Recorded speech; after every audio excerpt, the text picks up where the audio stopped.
All right, this is numbers 36 through 38. So the directions here say what value of x and y will make the polygon a parallelogram. So basically I need to find the values of x and y. So I'm going to start with my easiest one here. I know that opposite sides are congruent in a parallelogram, so I'm going to mark them as that. So 3x equals 6. That's my first equation. 3x equals 6. That should be a nice easy one to solve, right? X equals 2. All right, so now I know what x is. Now I have these two sides. It's y minus 1 equals x plus 2. Now I just found out the value of x, so I'm going to plug that in. X is 2, right? So I'm going to say y minus 1 equals 2 plus 2. So now, which is good, I'm down to one variable, all right? Because you learned how, I think you should have learned how to solve problems with 2, but we're not going to do that right now. Okay, that's more algebra 2 stuff. All right, so y minus 1 equals 4. I'm going to get the y by itself. I'm going to add 1, and y equals 5. All right, so there's number 36. Again, using my property that opposite sides are congruent to each other. All right, number 37 gives me angles. So I should know by now that in a parallelogram, opposite angles are congruent to each other. So this angle is congruent to this angle, and this angle is congruent to this angle. So I'm looking here, it looks like this is the easiest one to do because I have just one variable, and this one already gives me the numerical value. So I'm going to set those two equal to each other. So 2x equals 70. Okay? Because opposite angles of a parallelogram are congruent.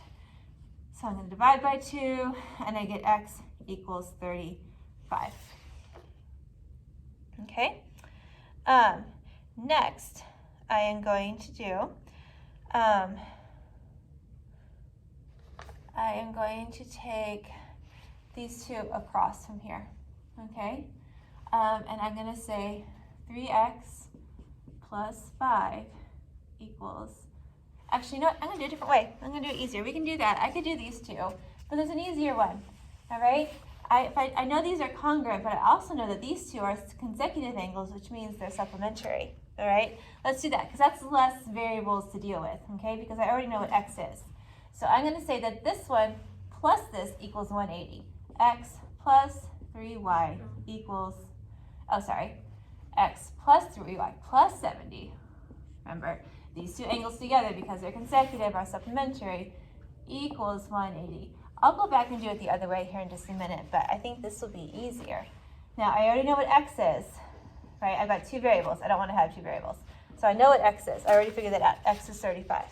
So I'm going to replace 35 with that, or x with 35. So 35 plus 3y plus 70 equals 180.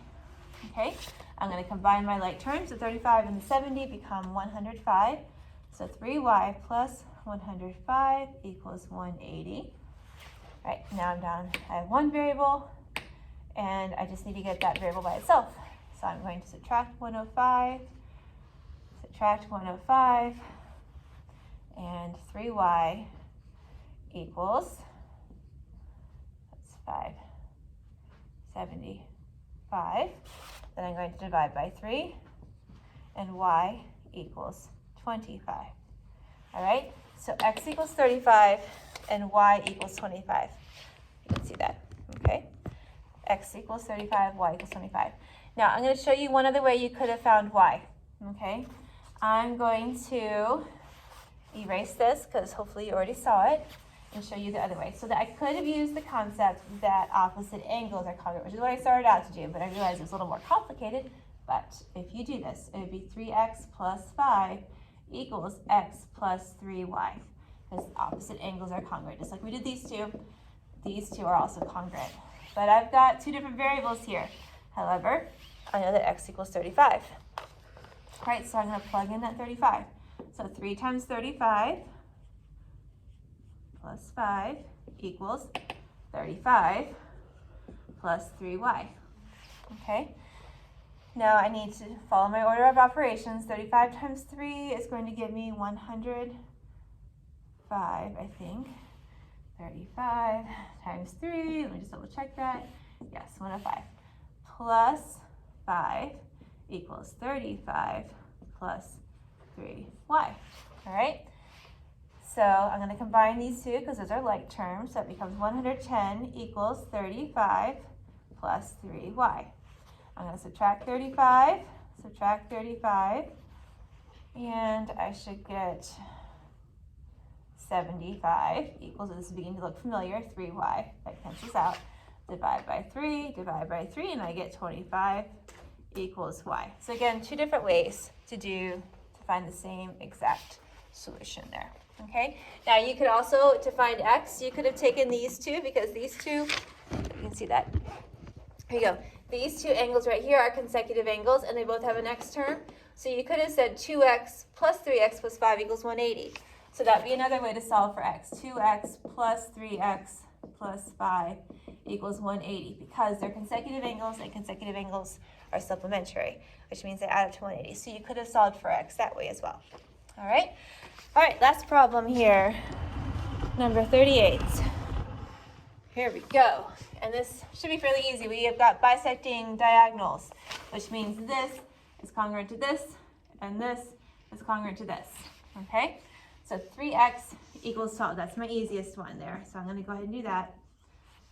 Because diagonals bisect each other, I know those two sides are equal. So x equals 4. That's 3x equals 12. Then I solve that, and I get x equals 4. Now I can do these two, because these two are equal to each other. So I can say x plus y equals 5y. All right, I've got two variables, but I know that x equals 4, so I'm going to replace that x with 4. I'm going to say 4, and I'm going to say 4 plus y. It's late, I can't talk. 4 plus y equals 5y. Okay, so I just replaced the x with 4 because I know that x equals 4. Okay, now I have a variable on this side, a variable on this side, so I need to move it. So I know there's a 1 in front of that. I'm going to subtract 1y, and I get 4. That cancels out, equals 5 minus 1y, which is 4y. Then I'm going to divide by 4, and 1 equals y. So I know that y equals 1, or 1 equals y. So my answers for that one are x equals 4 and y equals 1. You can rewrite that as y equals 1, right? Symmetric property, right? We can flip it and it's the same.